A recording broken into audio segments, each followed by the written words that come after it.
Hi there, welcome to another Sunday in this she shed. So last time I was taking a look at these lovely boards for a guitar top. I'm just going to sand off some of this stuff. It's actually super glue. When I cut it up I just bunged a load on there because it's quite soft and punky, so I didn't want it falling out. So I'm just going to sand that back, see what it looks like, and then put it through my drum sander and decide which of these lovely boards is going to be the top for this bass guitar.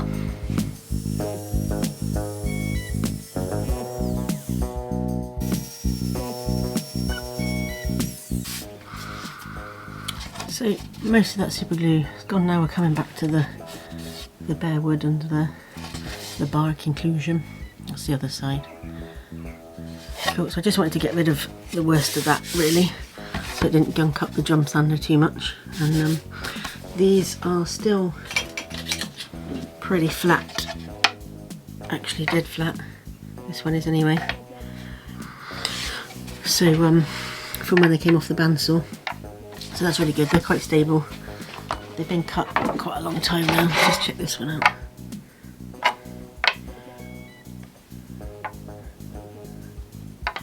Yeah, they're pretty much dead flat. So I can get a bit of drum sander action going on. That's always fun. And see how they come out. I'm actually going to do all three of them, although I only need two for the guitar top. Because I did say last time that I didn't like that kind of bark inclusion thing. But I might be changing my mind, so I'm going to do all three and see what we've got, and then pick out from there when they're nice and cleaned up.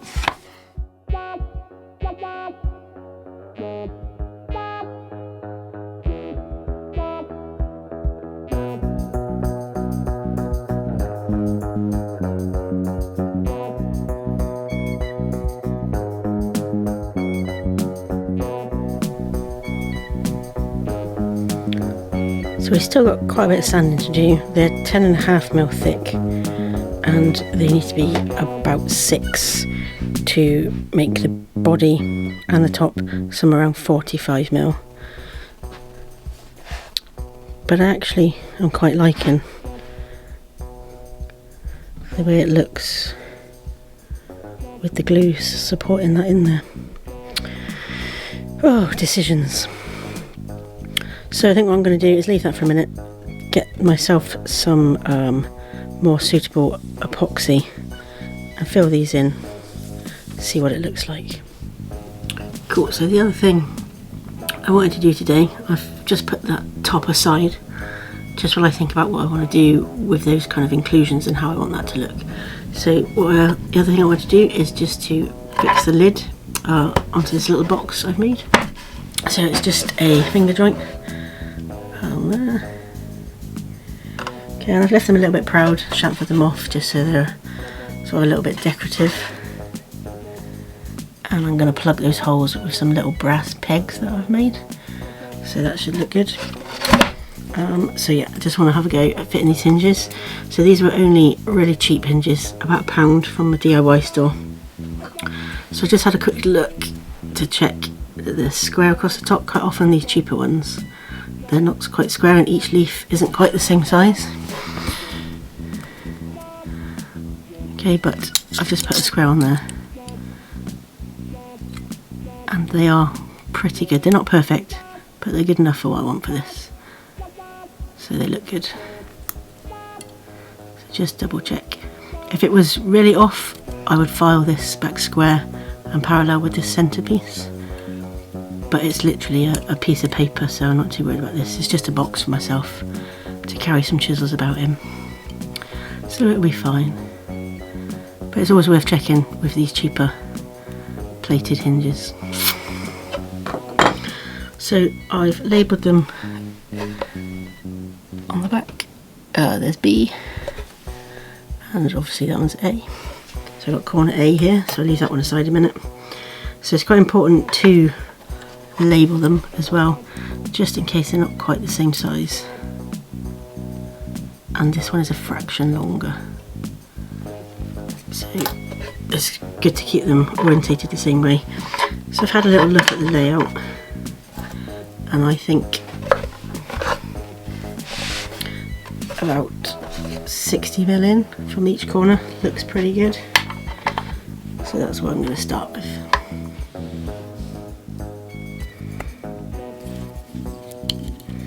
So I've set the square for 60mm. Just to make that easier. And then that's going to be nice and easy to locate where we want our hinge to be.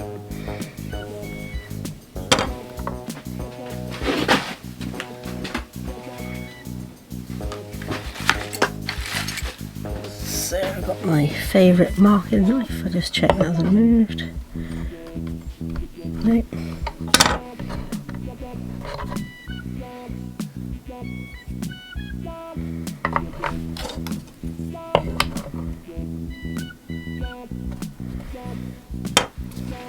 And I'm just going to really carefully, nice and lightly to start with,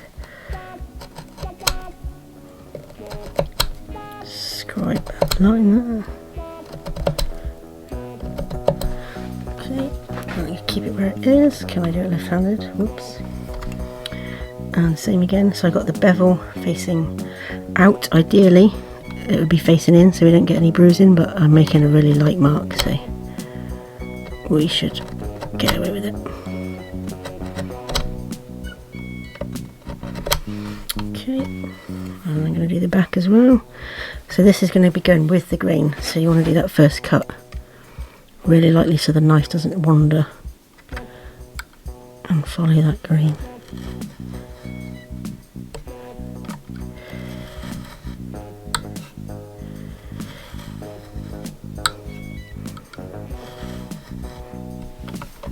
There we go.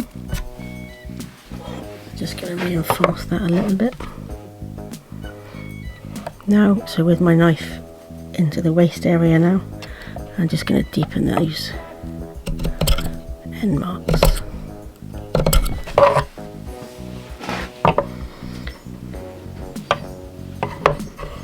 Can't get in there.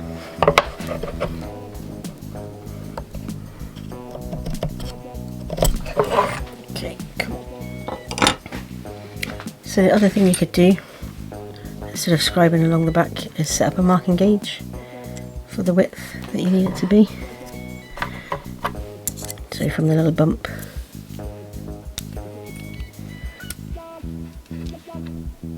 so yeah, you could set up the marking gauge. So what I've done is that little bump of the knuckle, I've butted that up against there. So for this box, I'm not worried about the whole of this round,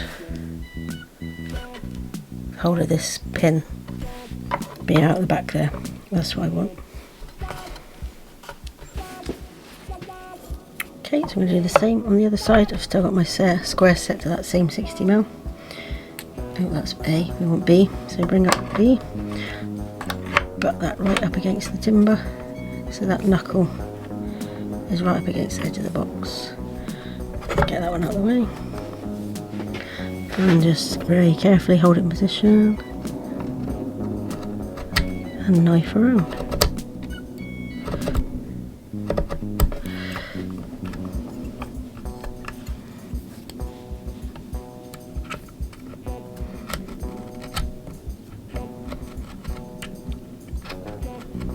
So I'm just making a light scribe mark for the minute.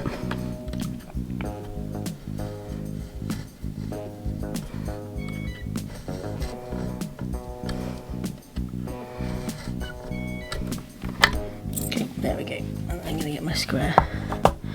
No, I'm not, because it doesn't fit in there. Get a smaller square. Get the cutest little dinky square you've ever seen in your life. And I'm just going to reinforce that now. Make it a little deeper with the bevel of the knife into the waist. And I'm quite impressed with my left-handed skills here. Oh, spoke too soon. Okay, there we go.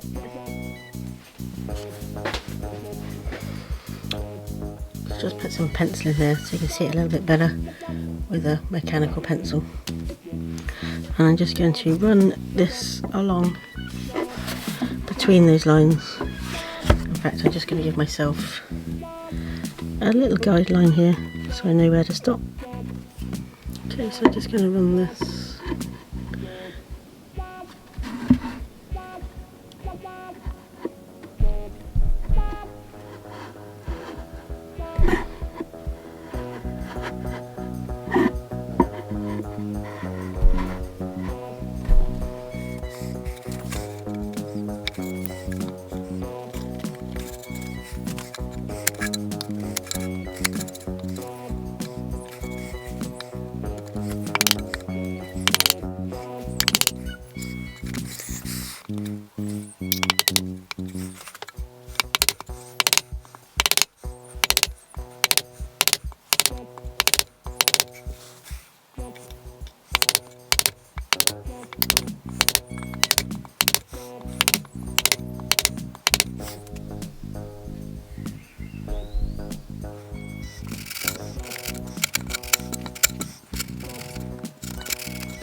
Okay, so hinge A is complete, so I'm just moving on to hinge B now.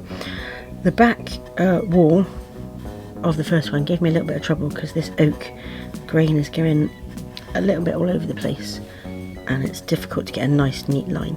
So I've actually just set this marking gauge into that original knife line we marked to set the distance, and I've just used that to give me a much more defined line. And if you roll these, they can be a good way to try and get that a little bit more accurate along there. So I've just reinforced that one with this marking wheel here. So hinge B, we'll just set it up there. Yep, that's looking good. So what I'm going to do is just very gently reinforce that a little bit.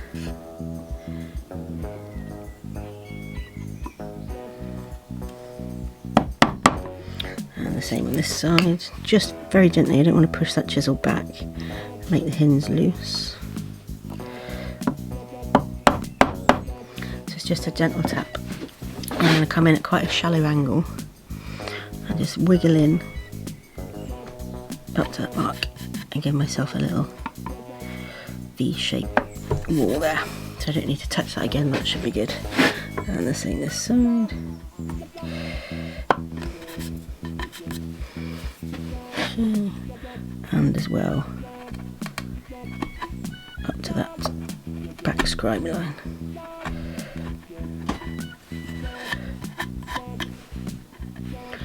Just gently wiggling that grain out up to those scribe marks. And we shouldn't need to touch those again. Those should stay nice and neat and crisp. I'm just going to... There we go.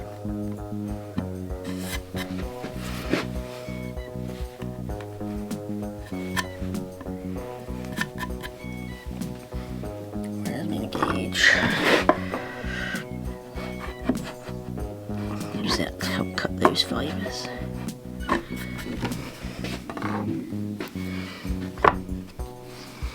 Okay, and with the chisel, I'm going to carefully place it down and give it a firm tap, Just keeping an eye on the line, on the base line of the hinge, which I can see, maybe you can't. Just give it a little firm tap and just breaking up the surface.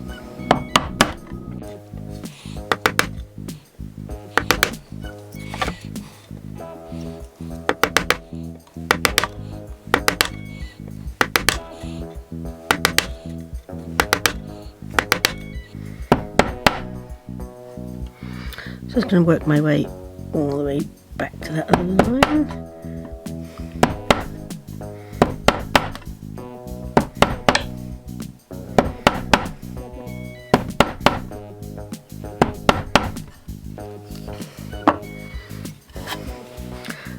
And then pair in and gently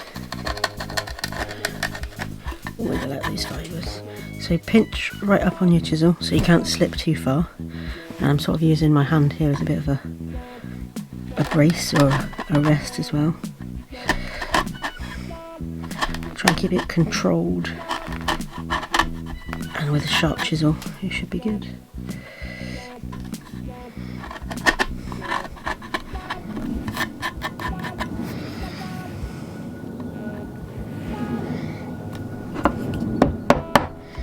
Just sever those fibres at the back there.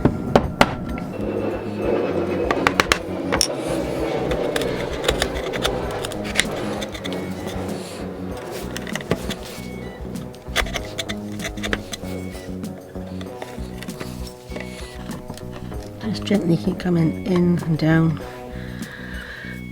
and in and down.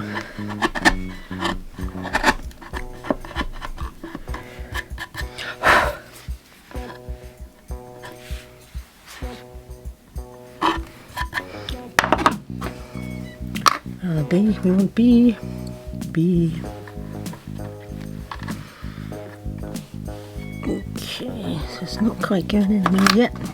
So I've still got a little bit to remove right on this edge.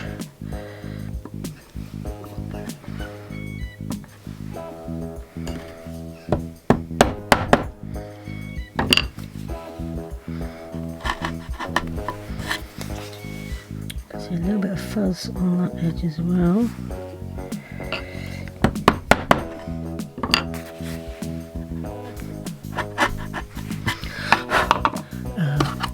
B.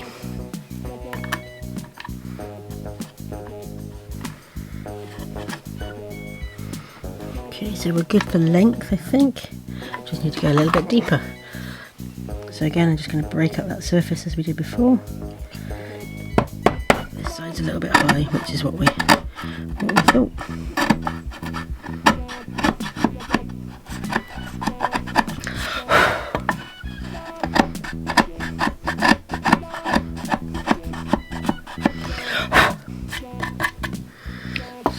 Good. Let's get B. It would be nice if it stayed in there. It could be a little bit tighter, but that's not bad. Happy with that. Cool.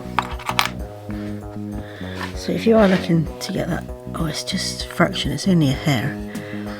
What you can do is when you make the original knife mark on one side, just slide the hinge so it covers that knife mark when you do your second. And then the knife marks will be within the length of the hinge rather than on the outside of. Only fractionally we're talking, and then that will just make that a tiny bit tighter, but you know, this is just a box for me, and Sunday afternoon, bit of fun, so like I say, I'm more than happy with that fit.